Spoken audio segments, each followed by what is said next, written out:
Hi everyone, our Bible verse for today is Ephesians 2:19 verse 20. Consequently, you are no longer foreigners and strangers, but fellow Christians with God's people, and also mentors of His household, built on the foundations of the apostles and prophets, with Christ Jesus Himself as the chief cornerstone. Sa Tagalog, sumakatuwid, hindi na kayo ang dayuhan o taga-ibang bansa, kundi ang mga kababayan na mga hinirang ng Diyos at kabilang sa kanilang simbahan. Ang isang gusali, kayo'y itinayo na pundasyon, inilagay ng mga apostol at mga propeta, na ang batong panuklukan ay si Kristo Jesus. So, that is the verse that we have for today. Ano yung gustong iparating sa atin ito?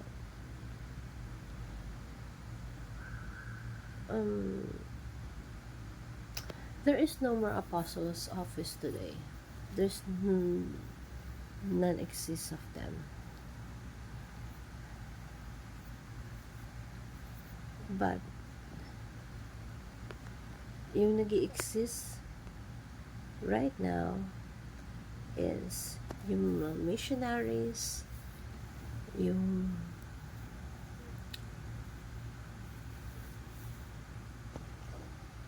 mga bagay na nagbibigay ng purpose sa atin.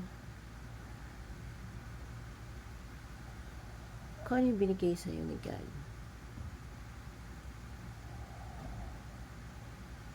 Yung pagiging evangelist, yan yung nag-i-exist right now. Yes, there's no apostle right now, but the act of being apostles, like pagiging missionary, yan yung nag-i-exist right now. Yung function. So let us embrace the apostolic functions, being sent one. So, as being sent one by Jesus Christ, na nakakatanggap, we are not the one that being sent one of Jesus Christ na nakakatanggap ng mga revelations from Jesus. Ang mga sent one na ganun is yung mga apostles. And mahirap pagka sasabihin ng ibang mga tagaturo na ito yung sinabi sa akin ni Jesus Christ. No? Pag nag-base tayo sa ganun, mamamalay tayo. Baka pwedeng ikapahamak lang natin.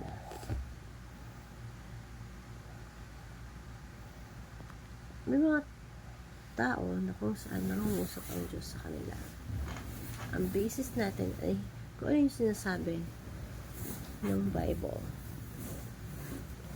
not kung ano yung sinasabi ng mga tagapagturo.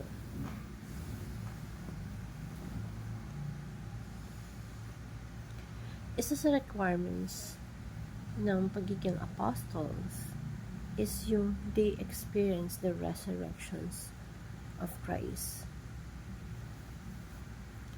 Yung sila mismo na experience nakita nila si Kristo. They witness Christ.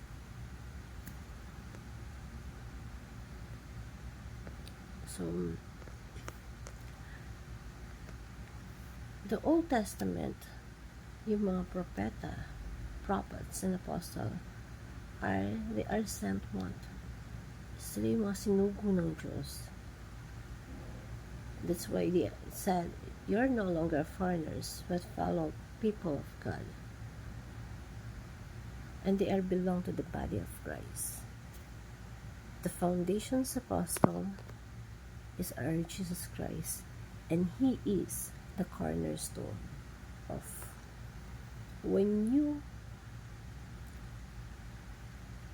claim to yourself that the cornerstones of your life is Jesus Christ, you have a strong foundation, like what the apostles and prophets have foundation.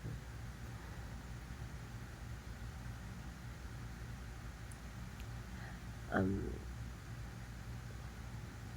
yung mga apostles and prophets dati, sila yung nagtala ng mga katuruan na kung saan nagbe-base tayo ngayon, na ginagamit nating katuruan sa buhay natin. Because they are experienced God, actual. They are the witness of God. So, the apostles and prophets' teachings are the foundations of the church. Right now, in every church, the body of Christ, those words coming from those prophets and apostles are the basis that what we have right now. And the apostles are the best witness of Christ. So let us embrace the apostolic functions of being sent one.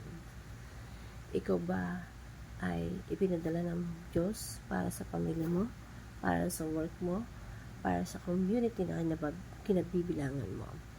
So, being a sent one of Jesus Christ, we are the connector. Connect people to Savior Jesus Christ. Ang purpose natin is to connect our loved ones na mapalapit kay Jesus Christ. Either your family, your friends, your workmates, your community, we are the connector. So, panghawakan natin yun that we have to connect people punta kay God. Work toward transformations under the authority of Christ. At napaka-importante po yun. And let us examine the importance of knowing that we are sent one of Jesus Christ. Claim to yourself. And I want to share this simple prayer. Heavenly Father, thank you for calling me as one of your sent ones. I know you have a purpose for my life, and I want to fulfill it. Help me to be obedient to your will and fulfill it all that you asked to me. Strengthen my heart to trust you, even when the path feels uncertain. Lord, I ask for wisdom and courage to share your love with my family and friends. Hope this simple motivational talk you learned something. Thank you, everyone. God bless.